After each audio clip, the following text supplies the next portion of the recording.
Espero que você esteja bem. Hoje nós vamos conversar um pouco. Eu queria te falar a respeito de uma mulher, uma mensagem muito conhecida. As pessoas, quase que todas as pessoas que um dia frequentaram uma igreja, uma missa, com certeza já ouviram falar da mulher encurvada.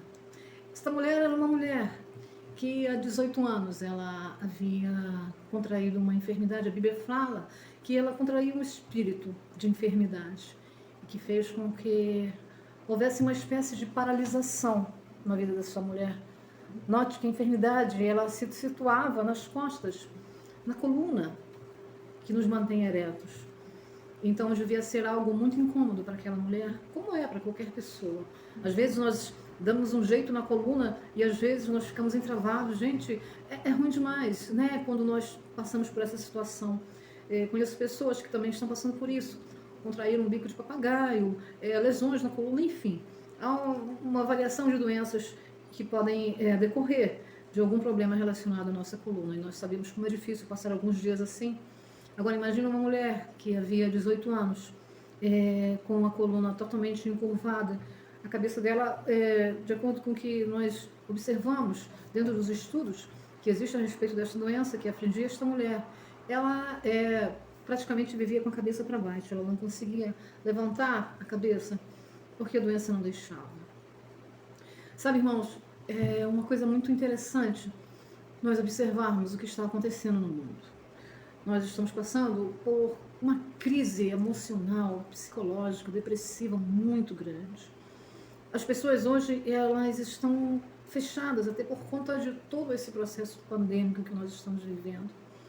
E o isolamento faz com que as pessoas se frustrem, se aquietem, e não porque elas querem, mas por força de uma coisa maior que é a pandemia.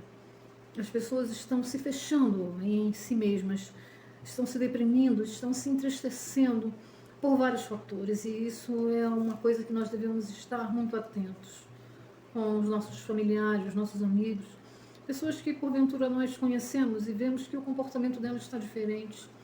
As pessoas estão se fechando, as pessoas estão se entristecendo muito, às vezes com poucas coisas. Eu sei que há diferentes problemas, há diferentes situações, mas ao mesmo tempo eu sei que a dor de cada um só a pessoa conhece. Às vezes uma coisa que para mim parece muito pequena, para você é enorme, e vice-versa. Às vezes aquilo que pode te deixar para baixo é algo assim muito grande. Para mim nem tanto. Para mim às vezes uma frase, um olhar pode me fazer entristecer profundamente por conta de uma situação que nós não conseguimos, na verdade, às vezes detectar dentro de nós. Às vezes há tristezas profundas dentro de nós que nós fomos deixando acumular com o passar dos anos, coisas que nós não conseguimos resolver ao longo da nossa vida. E isso traz consequências emocionais bem grandes, muitas dificuldades. Esta mulher encurvada, ela devia ter retido muita coisa também na vida dela. O que eu quero dizer com isso é que às vezes uma somatização de problemas, uma somatização de coisas negativas que nós vamos acumulando dentro de nós, coisas que nós não resolvemos, mas são coisas que nos provocam profunda emoção, às vezes negativa. Porque uma coisa é quando algo acontece e você deixa passar porque aquilo não te afetou.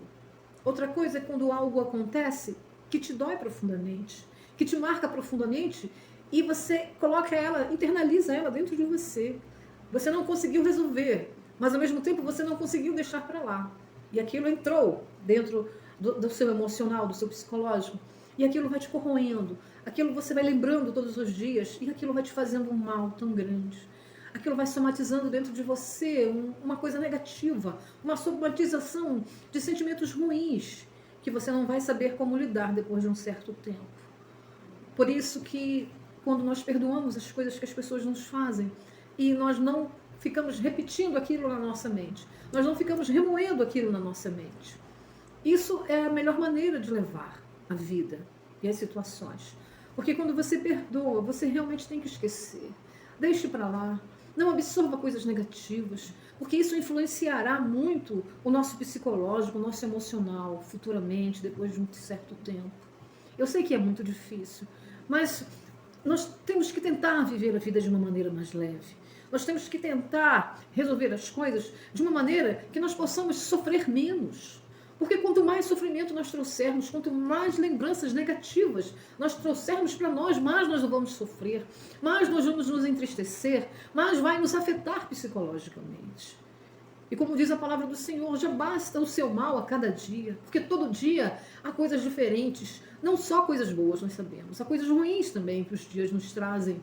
Então, para que acumular? Para que nós fazermos do nosso coração, do nosso emocional, uma lixeira? Não, vamos tirar esse lixo de dentro de nós. Vamos tirar esse lixo que se acumula durante dias, durante semanas, meses e anos, de coisas que já se passaram. Coisas de casamentos passados, coisas de relacionamentos passados, coisas familiares que nós vivemos, lá da nossa infância às vezes, e a gente ainda traz isso como um sentimento negativo. Nós ainda nos lembramos disso e nos atormentamos e culpamos ainda as pessoas que naquela situação da nossa infância também participaram da nossa infância de uma maneira negativa. Não vamos fazer isso porque aquelas pessoas também tinham a sua maneira de ver as coisas naquela época, irmãos.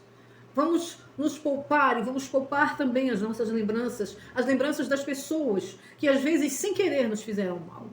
Há uma diferença muito grande de pessoas que fazem o mal porque querem fazer, mas há pessoas também que fazem o mal sem querer. Às vezes tem um jeito mais grosseiro de ser, às vezes são pessoas que não têm uma trava na língua, que falam tudo o que pensam, mas às vezes nem falam para nos magoar, é o jeito delas serem. Precisam mudar? Precisam.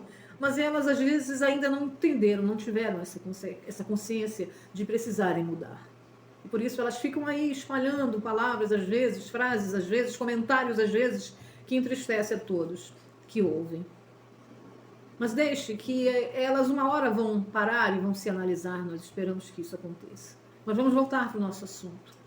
Essa mulher encurvada deveria ser uma mulher profundamente entristecida.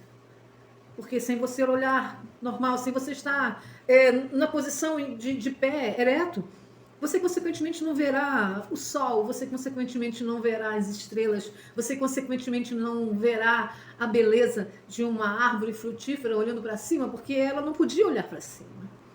Ela estava com a sua visão somente daquilo, para baixo, de uma maneira que ela não pudesse, que ela não poderia olhar as coisas maravilhosas que nós olhamos quando nós olhamos para o alto, olhamos para cima, olhamos para a natureza, olhamos para os pássaros voando, para o sol se pondo ou nascendo, até mesmo para as nuvens. O que eu quero dizer com isso é que os anos passam, mas muitas coisas se acumulam dentro de nós. E nós precisamos repaginar muita coisa dentro da nossa vida. Essa mulher devia ter uma somatização de coisas muito negativas com ela, que a faziam sofrer, além da doença, muito mais. Imagine uma pessoa ficar por 18 anos na mesma posição, sem poder mudar, sem poder sair daquele círculo de sua vida, que deveria ser terrível, desagradável, de muito sofrimento. Mas o que eu quero te dizer aqui é que esta mulher estava dentro de uma sinagoga. Ela estava ali convivendo com pessoas. Ela estava ali tendo em volta dela muita gente. Mas será que alguém enxergava aquela mulher? Será que alguém um dia parou para ver a necessidade daquela mulher? Será que as pessoas que estavam ali na sinagoga, nos cultos, vamos dizer assim, nas orações, nas leituras da palavra, e na saída ali, naquela manifestação de cumprimentos, onde as pessoas normalmente se cumprimentam depois de uma reunião, seja que tipo de reunião seja, sempre há o término da reunião, do culto, da missa, do encontro, seja lá o que for. Há uma maneira social de se comunicar ali no final. Será que alguém um dia se lembrou de cumprimentar aquela mulher que nem conseguia ver o rosto das pessoas? Nós também poderemos correr o risco sério de não observar o que está acontecendo em nosso redor. Nós também, mesmo nas igrejas, mesmo nas denominações, nós podemos correr o risco de não olhar para quem está ao nosso redor, não ver a necessidade dela. Porque nós vemos e observamos uma pessoa quando nós olhamos para ela. Quando nós olhamos nos olhos dela, nós podemos perceber se ela está bem ou não. Às vezes, uma frase que a pessoa solta, ela já diz tudo o que ela está passando, o que ela está vivendo. E na maioria das vezes as pessoas ignoram isso. Nós ignoramos isso. Às vezes nós estamos com muita pressa. Às vezes nós achamos que aquele não é o momento daquela mulher falar aquilo, daquela pessoa falar aquilo, daquela pessoa vir dizer o que ela está passando, o que ela está sentindo, porque nós temos um compromisso. Aqueles fariseus que estavam ali naquela sinagoga pensavam assim. Ela já ficou assim 18 anos, que ela fique mais um dia, porque no sábado, de acordo com o texto, não é dia de fazer o bem. Às vezes nós pensamos assim também. No dia da minha folga, não é dia de eu ajudar ninguém. No dia do aniversário da minha filha, do meu filho, do meu irmão, não é dia de eu ajudar ninguém. Existe dia certo para se fazer o bem. Lê do engano nosso.